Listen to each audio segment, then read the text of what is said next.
Sir, to be very, आप बहुत upfront होके जरा इसको एक्सप्लेन कीजिए अमेरिका में इस गन कल्चर के हालात को।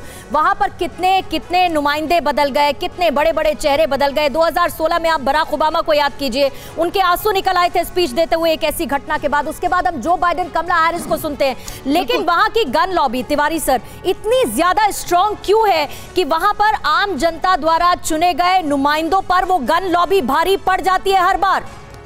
देखिए, अभी हमने उनके एक नागरिक से सुना कि गन से वो रिलेट ही नहीं कर रही थी, उनको समझ नहीं आ रहा था। ये जब मिस्टर कमला हैरिस ने क्लियर किया कि ये जरूरी है। देखिए, इस तरह की एक्टिविटीज़ को कम करने के लिए दो अप्रोच करने पड़ेंगे।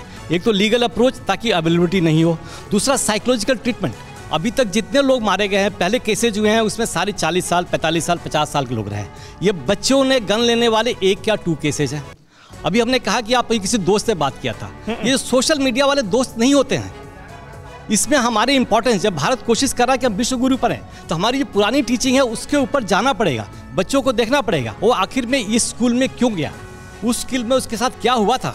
सर, साइकी अपने आप में अलग चीज है सर। यहाँ पे अगर गन पॉलिसी को ही चेंज कर दिया जाता, वॉशिंगटन पोस्ट की रिपोर्ट कहती है कि 2015 में उसके साथ कुछ भी हुआ हो, मैं ये कहता हूँ उसके साथ कुछ भी हुआ हो, लेकिन इस शूट आउट को तो जस्टिफाई नहीं किया जा सकता। बिल्कुल नहीं, उसको करना है साइकोलॉजिकल ट्रीटमेंट और पब्लिकली करना है। गन तो बंद कर देनी चाहिए, बिल्कुल। जब तक कुछ अवेलेबल नहीं हो तो इस तरह के इंसिडेंट नहीं होंगे। साइकोलॉजिकल ट्रीटमेंट में थोड़ा 2-1 मिनट मेरे को मौका दीजिए। बच्चों का दोस्त, जैसे क्या होता है, स्ट्रेस हर एज में होता है, 5वीं क्लास तक, 10th तक है। ये स्ट्रेस बस्ट कैसे करते हैं? बच्चों का मेन स्ट्रेस बस्टर मदर होती है, माँ से झगड़ा करते हैं, निकाल देते हैं, निकल जाता है। अभी 17 साल 18 साल में इसको अंदर की क्या भावना है किसी को बता नहीं पा रहा है, किसी को कुछ नहीं कर पा रहा है, और उसके ऊपर गन है उसके पास, गन लेके मार दे रहा है। 15 मई को भी अमेरिका में इसी तरह का शूट आउट हुआ था, सुपरमार्केट में हुई थी फायरिंग, 10 लोगों की इसमें मौत हो गई थी। अंधाधुंध फायरिंग में 13 लोग घायल भी हुए थे। तो लगातार इस तरह की घटनाएं आपको बता दें टेक्सास से सामने आती रही हैं, और ये तस्वीरें हमने पहले भी दिखाई थी और बाकायदा डिस्कस भी किया था कि किस तरीके से, देखिए, ये गेमिंग जिस तरीके से होती है, ऐसा प्रतीत हो रहा है मानो किसी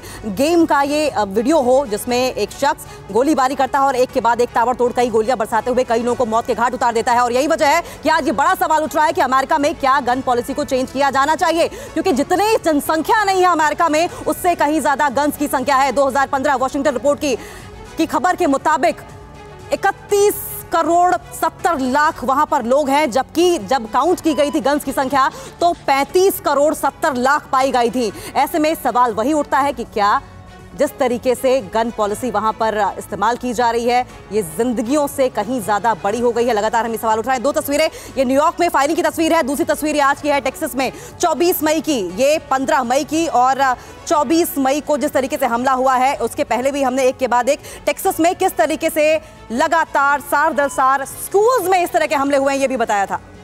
न्यूज़ टॉप 9 रोज सुबह 7 बजे और शाम 7 बजे सिर्फ TV9 भारतवर्ष पर।